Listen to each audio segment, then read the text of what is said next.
today for the my all-time favorite synthesizer recordings, I'm gonna do kind of a twofer, and they're actually songs from different albums, and I'm gonna do my best to talk about this. So today it's Michael Brecker's birthday, or would be, and I mean, you know, it's unquestionable that the reason so many people got interested in wind controlled synthesizers or breath controlled synthesizers is because of Michael Brecker. And the reason I say that is I think more than anyone, he just demonstrated everything that was possible, with the instrument. There were great players that played wind controllers before and lyricons and all of this, but to the degree that Mike's playing had all this expressive qualities and just astounding technique, it changed everything, and also the technology of his time. When he started this, there was patch memory was a thing. By that time, we're talking about kind of the mid 80s. There was a lot of new instruments, and it's just I think very impactful upon woodwind players, especially because everybody was such a fan of him on the saxophone. And then when we heard what he could do with the synthesizer, it was, I think it kind of gave people permission to be a little more electric or whatever. So, happy birthday to Mike, and I'm going to try not to talk too much and just let the music play.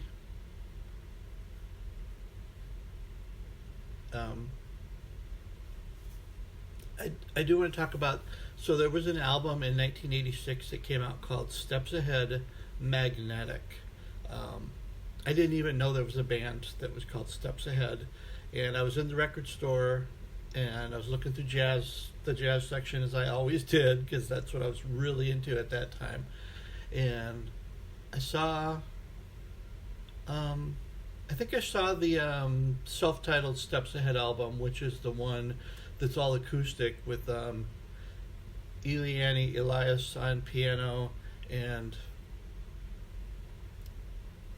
I looked at the personnel and I was like, oh, Mike Minieri and all these guys, this has to be good. It's Michael Brecker, and he seemed to be one of the leaders of the band, and I didn't know the music, and I looked at the list of the songs and I'm like, oh,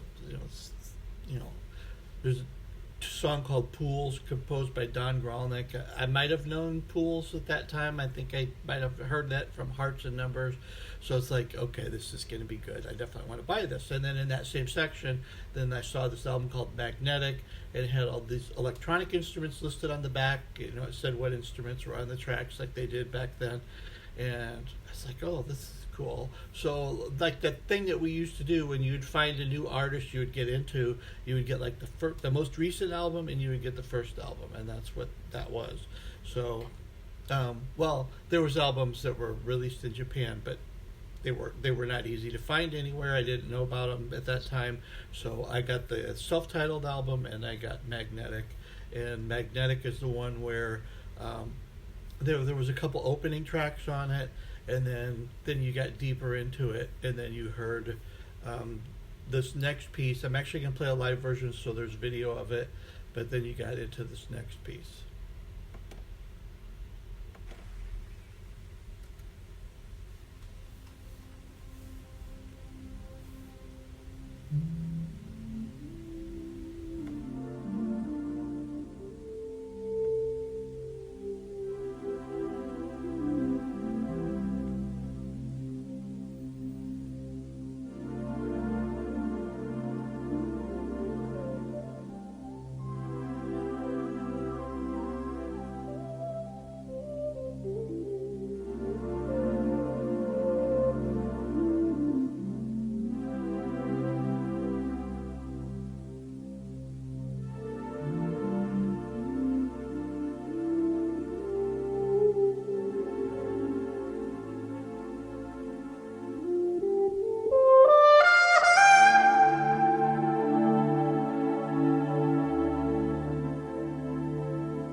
but I got this album Magnetic. So I was at the music store one time, as I often did. I was going through the jazz section looking for stuff, and I saw this album. Sure, it was the self-titled Steps Ahead acoustic album, and it was like Elian Elias and Eddie Gomez and Peter Erskine, Mike Manieri, and Michael Brecker. And I was like, oh, wow, with all that, all those amazing people, this must be a great album. And I saw that Mike Brecker had composed a few of the songs, and Pools was on there, which I think I was familiar with because he had recorded that with Don Grolnick before. So on Hearts and Numbers, and then I did the thing that we often did, where you buy somebody's first record and you buy the newest one, and the newest one was this thing called Magnetic, and if you looked on the back, it had references to all these instruments, and I didn't know. I think it said Steinerphone on the back, but I didn't know, or maybe it said Iwi. I didn't know what that was until I heard it. And there was a song on there called Beirut, and it's kind of an atmospheric piece that's got a driving groove to it, and there's like this solo, and it was like at that moment that I realized, I'm like, oh, he's using some kind of MIDI controller that's like a woodwind instrument, because it was totally the phrasing that he would play on the saxophone, but it was like the most amazing synth solo. Actually, I'm going to play a little bit of that. See if I can jump into the... and it was at this moment... It's time to dump your old wings and get a new honey lemon pepper wing from Popeyes. It was at that moment that I heard it that I was like, oh, wow. And it took me a long time to kind of get the interest up to acquire a wind controller, because... I was still into the acoustic saxophone and all that, but I love these tunes. Let me see if I can find the solo.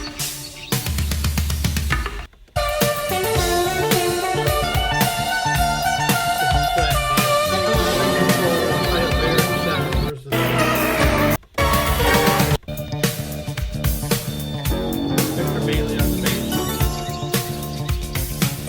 Okay, the vibraphone, the synthesizer solo. But he's playing the low parts too. Okay, here comes it.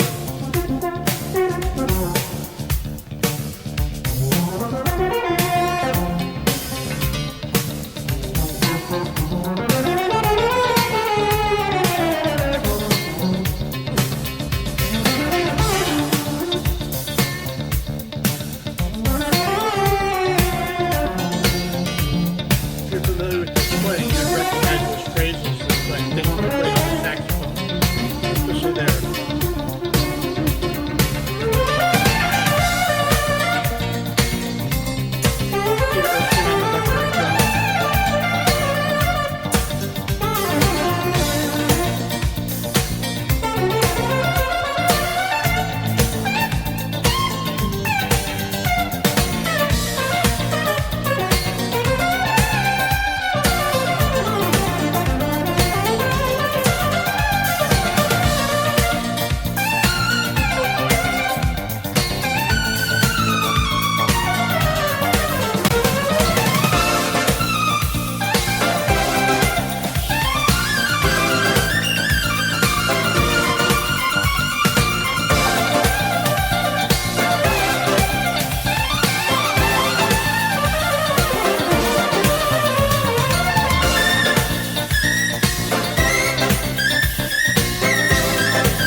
Okay, so that's that piece, and it was really at that moment it was like it opened my ears to what was happening with the wind controller, In the 1980s, all this stuff was still cost prohibitive. I mean, probably if it was affordable, I would have definitely had one. But another ad. But I mean, it was just amazing to hear somebody soloing on a synthesizer with that facility, and the phrasing of like it's like a real jazz solo. You get all the language in the phrasing in there. So I'm going to put this piece on Sumo, and that I love. And like I said, I refer to this as the Sumo patch, the sound that it's kind of like a bright lead that can be punchy, and it kind of has an octave quality to it also. Okay. Just making sure I get my audio levels up, because I don't want to have to do this again. Here we go. That's the weight control.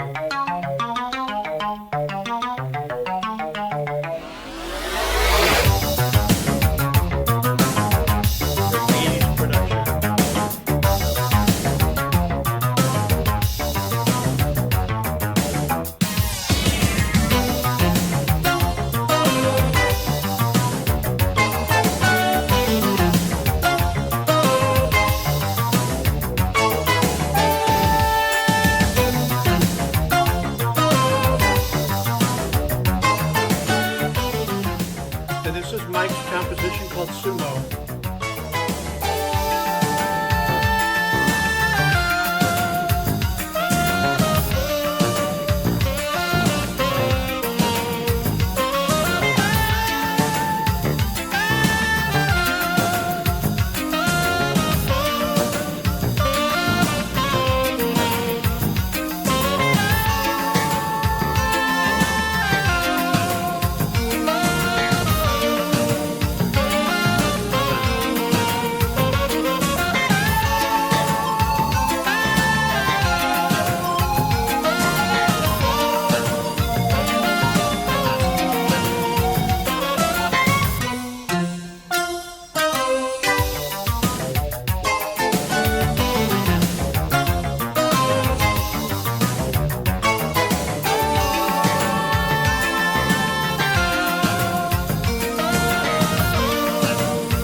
Victor Bailey's bass lines in this song are so amazing. It's got kind of a real, not off kilter, but the syncopation is really great. And then, yeah, when you get to the solo, you can hear what Mike's doing with the synthesizer better. There's a lot of stuff in the mix on this. It's, very, 80s, kind of heavily produced, the gated snare and all of that. But it's a really cool synthesizer sound that he has on here. It's probably a layered sound with the Steinerphone. I forget what kind of it might be the silent key filter in it, and it's punchy. It's probably a sawtooth wave with a lot of resonance, and then it's probably layered a little bit with some kind of expander patch is what I'm thinking. But you can really hear it when he gets into the solo, and I won't talk over that.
interesting thing about that lead that I noticed when I listened is kind of in the medium breath amount.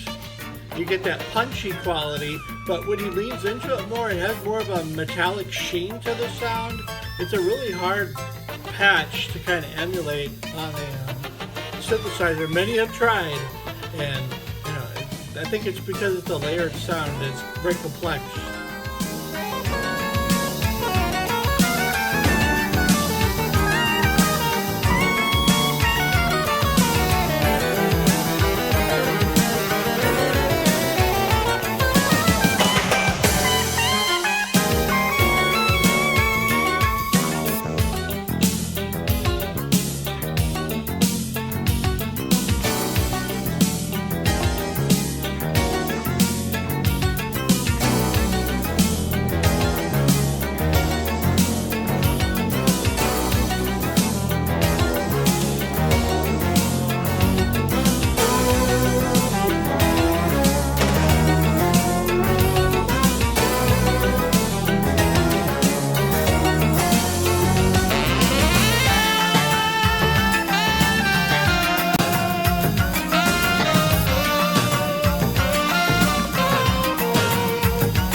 Anyway, that's what I have today. I could wax on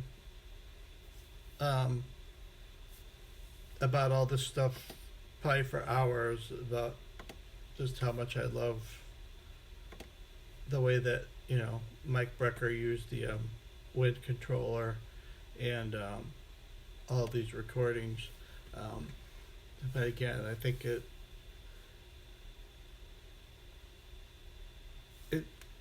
was just such an amazing point in time that all of this new technology was becoming available in MIDI, and the instruments with patch memory, and just the quality of sound was so good, especially with something like an expander. And I'm not sure what other all instruments he had in the rack at that point. I know he had Nakai sampler later. And there's pictures, and you can see quite a bit of stuff. He might have had some Ensoniq stuff later too, but most of this is just the Oberheim expander and the Steinerphone, kind of the built-in little semi-modular synthesizers that it had, and these things layered together, and set up with the breath control, and it's just amazing, all these possibilities that he unlocked that were so far beyond what anyone else had really done with the wind control.